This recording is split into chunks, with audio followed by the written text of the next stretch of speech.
We are highly pleased and delighted to have chairperson of the board for Detroit Temple, Dr. Stephen Knapp, please. Dr. Knapp.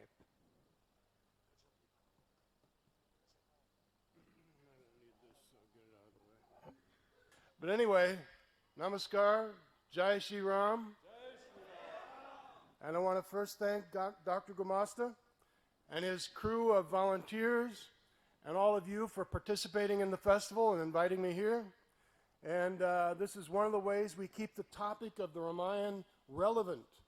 It's a way to analyze it, show its influence, and in that way protect it, protect the tradition, preserve the tradition, also promote it by letting other people know about it, and perpetuating it for generations into the future. So this is a very important aspect of keeping our freedom to make sure that we can continue to participate in this culture, this Vedic culture of India. Because as Major General Bhiksha was saying, we have to work to preserve our freedom. We have to work to maintain that we continue to have the freedom to observe our culture the way we do. Otherwise, we can lose it, and once the freedom is gone, there's not much else you can do about it. So anyway, I'm going to use the Valmiki Ramayana, and in the Uttarakhanda, chapter 20, Narada Muni actually meets the demon Ravana and tries to convince him to stop trying to convert the earthly world of mortals, meaning the world of humans, when their situation is so pitiable anyway, and when there is someone who he should more closely focus on conquering, which is Lord Yama, the Lord of Death. If death can be conquered, which is the ultimate obstacle for any big materialist, because as they say, you know, when you're well established, the last thing you want to do is you want to die. You don't want to lose any of that. Or as in America they say, everybody wants to go to heaven, but nobody wants to die. Right? But as Brahm Bhaktas, we know we can utilize death as the vehicle by which we can attain higher realms. So anyway, in his talk, Narada Muni discusses with the great demon Ravana the poor situation of those in human life. And you can relate this to any species of life, quite honestly. But he says, who would destroy people who are utterly ignorant of their highest interest and are surrounded by major calamities and who are subject to old age and hundreds of diseases? What wise man would love to sow destruction through warfare in the world of human beings who are constantly afflicted by adverse contingencies here, there, and everywhere? Pray do not destroy people who are being preyed upon by hunger, thirst, old age, and so on, doomed as they are by fate, and who stand bewildered by melancholy and sorrow. Almighty armed Lord of the Rakshasas, just look at this world of human beings who, though ignorant, are yet addicted to diverse pursuits and who do not know what is in store for them by such endeavors. In other words, they're engaged in so many different things and they don't even know the karma they're accumulating by such endeavors. At such places, instrumental music, or at some places, instrumental music made and dance are enjoyed by men who are full of delight, while others are in distress and crying with tears streaming from their eyes and down their faces, deluded by fondness for their mother, father, sons, and such airy projects relating to their wife and relatives, yet fallen from virtue. Humanity does not see their own suffering. The example is like a camel who relishes the taste of eating a certain bush, but he does not know that he's eating the thorny bush, and the taste he's relishing is his own blood. So we want to try to avoid that situation. Therefore, Narada Muni continues, what will you gain by harassing them as you do in this world of mortals, which is already undone by its own delusions? O friend, the world of mortals stands already undone and conquered by you. There's no doubt about it. all these beings will seek the abode of Yamaraj, the Lord of Death. Therefore, O sign of Pulastya, subdue Yama, O conqueror of hostile cities. When he is conquered, all else automatically is conquered. There is no doubt about it. End quote. So here Narada Muni explains many of the difficulties that humans encounter, but it is through the power of the Ramayana that all these challenges can be rectified if we use it properly, as is explained next. So, in spite of all the troubles in human life, not to mention in other species, there are remedies and blessings that can help people that rise above such problems, one of which is simply the story of the Ramayana. The presence of Lord Ram, along with his story in the Ramayana, are means by which all of society can be uplifted, not only from their problems in life, but from the continuation of material existence itself. So, how do I show this? How do I show this? It is in chapter 1 of the Balakanda in the Valmiki Ramayana, which is in the very first part of the Ramayana, verses 98 through 100. It says, "He who reads this sacred narrative of Sri Ram, which is capable of purifying the mind and wiping out sins or bad karma, and is treated in par with the Vedas, is completely absolved of all sins. Reading this narrative centering around Sri Ram and conducive to longevity, a person shall, on departing from this world, be honored in heaven, along with his sons and grandsons, as well as his followers and attendants. By reading it, any person from any varna will rise in stature." But then we have more evidence. Furthermore, in chapter 111 of the Uttarakanda, the final chapter in the whole epic, it further describes the potency of reading this sacred literature and the benefits one attains by doing so. It explains, this is the account together with the Uttarakanda, which is worshipped by the Brahmins and Rishis, known as the Ramayana and chiefly composed by the sage Valmiki. Then, after all had gone to heaven, or in other words, when Lord Ram wraps up his pastimes and leaves this world, Vishnu was established in heaven as before. So this means contemplating Lord Ram is the same as contemplating on Lord Vishnu or Krishna. Therefore, the gods with the Gandharvas, the Siddhas, and the great sages listen to the Ramayana epic as it is being sung in heaven eternally with pleasure. So the Ramayana is enjoyed with pleasure even in the higher realms, such as the heavens. This legend of the Ramayana is the giver of longevity, the enhancer of fortune, and the dispeller of sins, and is equal to the Vedas. And the wise should cause it to be heard in the funeral rites. In other words, we have to understand that when somebody leaves this world through death, the last sense to go is the sense of hearing. And if this person is hearing the Ramayana, that vibration itself will be able to transfer him, compel him, and project him into the higher levels of reality. So this is very important, especially in dealing with hospice patients, things like that, where we give them the opportunity to hear the Ramayana so that they can make the best use of their experience of leaving and transitioning out of this world. The sonless one obtains a son, and the poor gets wealth by hearing it, and he who reads even a quarter of this Ramayana is freed from all sins. The man who commits sins every day is also freed from sins if he reads even one shloka of the Ramayana. Of course, the idea behind that is you can't read just one shloka. Once you read one shloka, you want to read more.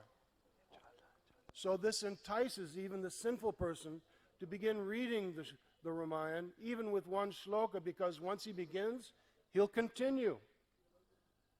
Cloth, cow, gold should be offered to one who recites the Ramayana. If the reciter is satisfied, all the gods would be pleased. The man reading this life-giving legend enjoys pleasures with his sons and grandsons and becomes honored in the other world also. Reciting the Ramayana attentively at the time of making a gift of a cow at midday or afternoon or evening, one never becomes disheartened. So, this, by the way, we should point out, is one of the prerequisites or qualifications of gaining merit when reading the Ramayana.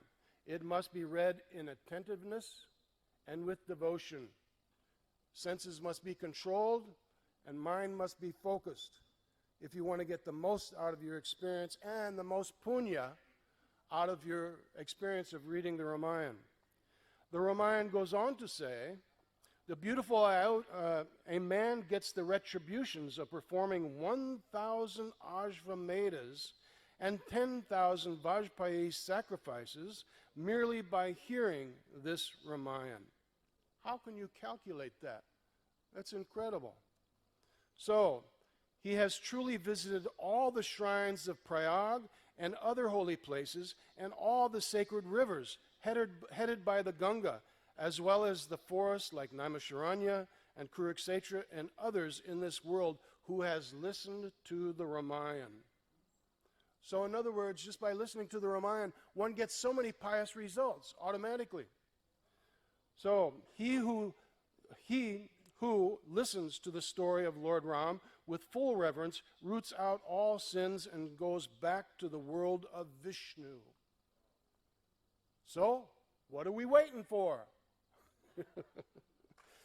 This is the first and the foremost epic composed in the ages of the remote past by the sage Valmiki.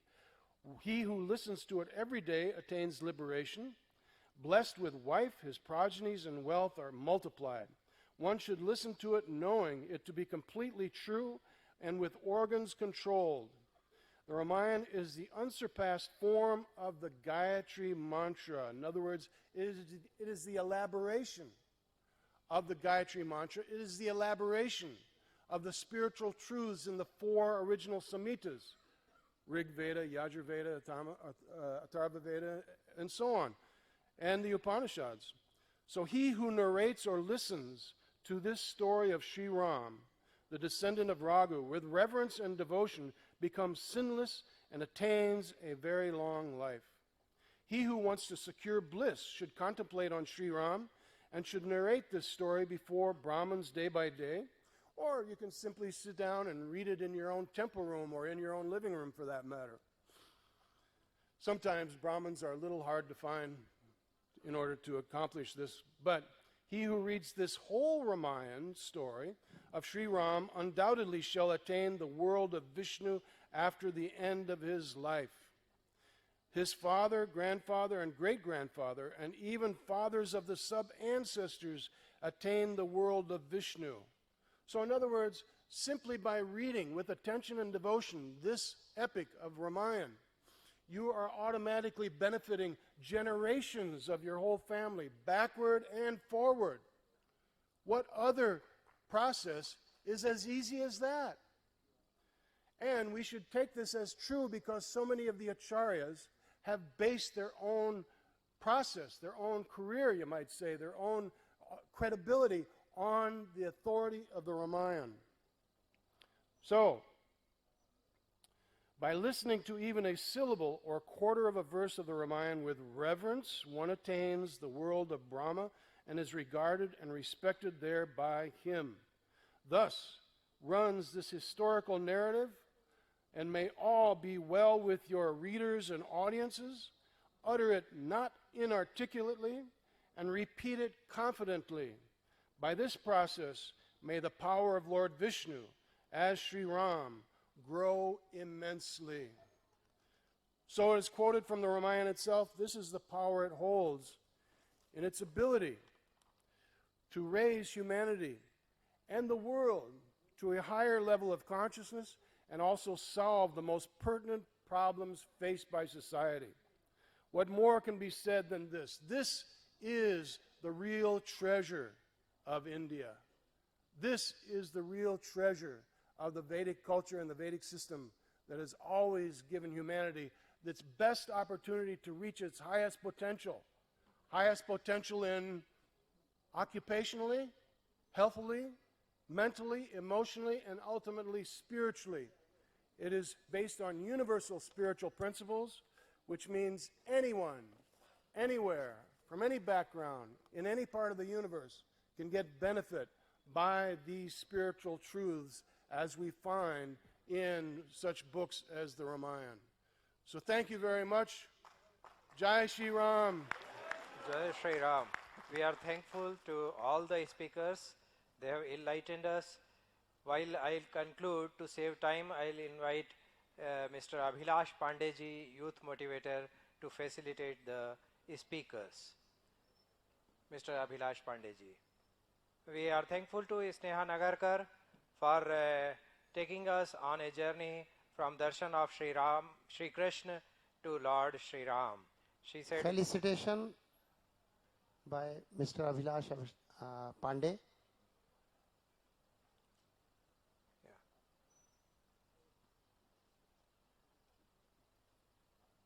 She said, apne jan ke karane Krishna bhaye Raghunath. Then Dr. Hariom Pusupuleti took us to the creative narrations undertaken by the Andhra poets, and Dr. Stephen Knapp said that since the last sense to go is hearing, let's say Ram, the name of Lord Vishnu, the enhancer of fortune, the dispeller of sins. We get automatic gifts for the generations, and we raise ourselves to the highest level of consciousness.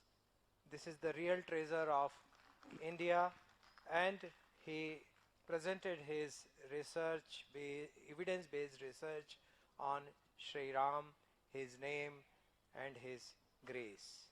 So we are thankful to all the speakers, the chairpersons, co-chairpersons of this session. Thank you very much. Thank you.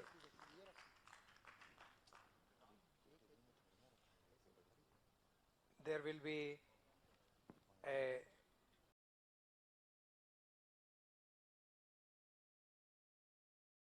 और अनुसंधान की विधा को प्रस्तुत कर चुके हैं, लेकिन कुछ लोग जो अपना जीवन समर्पित करे हुए हैं, उनको हम चाहते हैं कि परम पूज्य बापूजी स्वयं अपने करकमलों से सम्मानित करें. मैं इस क्रम में सबसे पहले Stephen Knapp from America, I would like him to come in the front so that Param Pujya Murari Bapu may felicitate you. Param Pujya, Param, ये श्री बापू, ये स्टीफन नैप हैं. इन्होंने भारतीय संस्कृति से प्रभावित होकर अपना नाम श्री नंदन रख लिया है.